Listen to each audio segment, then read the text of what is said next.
धक्कादायक आणि तितकीच चिंताजनक। 4 ऑक्टोबरला नाशिकच्या सातपूरमध्ये गोळीबार झाला।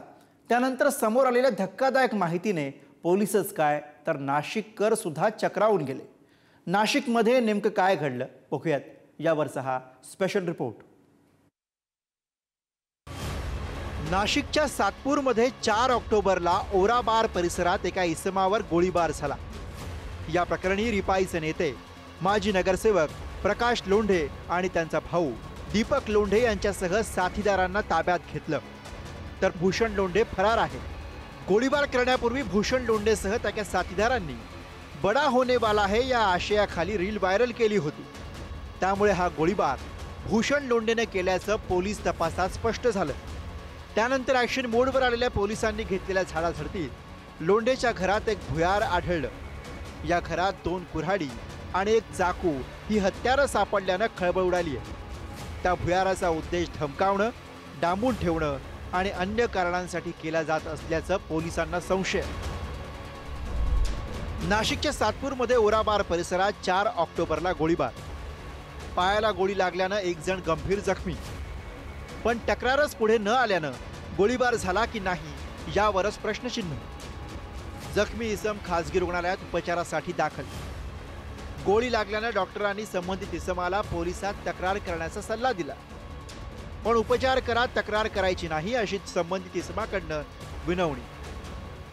डॉक्टरांनी मात्र लागलीच नाशिक पोलिसांना कळवलं। पोलिसांनी स्वतः फिर्यादी होत गुन्हा दाखल केला। गोळीबार करण्यामागे ओराबार बळकावण्याचा हेतू असल्याचं समोर। गोळीबार करणारा भूषण लोंढे 10 दिवसांपासून फरार। ओरा नावाचा बार चालवणाऱ्या 2 डॉक्टरांच्या कुटुंबियांचा पोलिसांकडून शोध सुरू। सातपूर पोलीस स्टेशनला जो गोळीबाराचा गुन्हा दाखल होता त्याच्यामधील अटक आरोपी प्रकाश लोंढे याच्या कार्यालयाची जेव्हा झडती घेण्यात आली त्यावेळेस त्या ठिकाणी एक भूमिगत भुयार त्या ठिकाणी आढळून आलेलं आहे। त्या ठिकाणी सेपरेट 2 रूम्स पण आहेत आणि त्याला एक कार्यालयातूनच एक वेगळी अशी गुप्त अशा पद्धतीची सर्वसामान्य लोकांच्या लक्षात येणार नाही अशी एक एंट्री पण त्या ठिकाणी करण्यात आली होती। आणि त्याच्यामध्ये जो हाऊस सर्च आम्ही घेतला त्याच्यामध्ये त्या ठिकाणी आम्हाला 2 कुऱ्हाडी त्या ठिकाणी मिळून आलेल्या आहेत आणि एक नाईफ म्हणजे एक चाकू पण त्या ठिकाणी मिळून आलेला आहे। आणि एकंदरीत असं दिसतं की त्याचा वापर काही लोकांना डांबण्यासाठी किंवा धाकधपटशा दाखवण्यासाठी केलेला असू शकतो।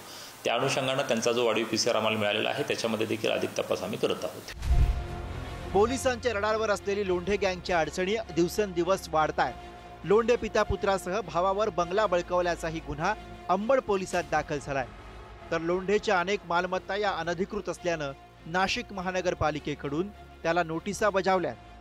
5 दिवसांचा अल्टिमेटम देत त्यावर हातोडा चालवण्याची कारवाई पोलीस आणि मनपा प्रशासनाच्या माध्यमातून संयुक्तरित्या केली जाणार आहे।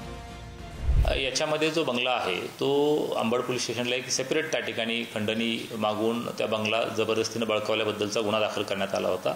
सदर गुन्हा देखील आम्ही त्या ठिकाणी उघडकीस आणलेला आहे आणि याच आरोपींनी तो गुन्हा केलेला आहे। आणि तो जो बंगला आहे तो आम्ही सध्या ॲज ऑफ नाव सील केलेला आहे। पुष्कर असं त्याचं नाव आहे त्या बंगल्याचं। त्याच्या संदर्भात आपण ऑलरेडी शुक्रवारीच नोटीस त्यांना इश्यू केलेली आहे महापालिकेनं आणि त्यांना 5 दिवसाचा नोटीस पिरियड त्या ठिकाणी दिलेला आहे उत्तरासाठी। त्यामुळे त्यामध्ये त्यांचं काय उत्तर येतंय त्याच्या आधारावरती पुढील कायदेशीर कारवाई महापालिकेच्या संयुक्त विद्यमाने त्या ठिकाणी केली जाईल।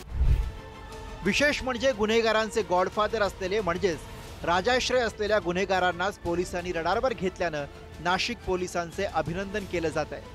लोंढेंसह नाशिकमधील अजय बागुल, मामा राजवाडे, पवन पवार, विक्रम नागरे, योगेश शेवरे आणि गुन्हेगारीवर रील करणाऱ्यांना नाशिक पोलिसांनी दणका दिलाय। नाशिक जिल्हा कायद्याचा बालेकिल्ला म्हणत गुन्हेगार थेट पोलिसांसमोर गुडघे टेकवत असल्यानं नाशिक पोलिसांच्या कारवाईचा पॅटर्न राज्यभरात चर्चेत आलाय। किरण ताजणे, पुढारी न्यूज, नाशिक।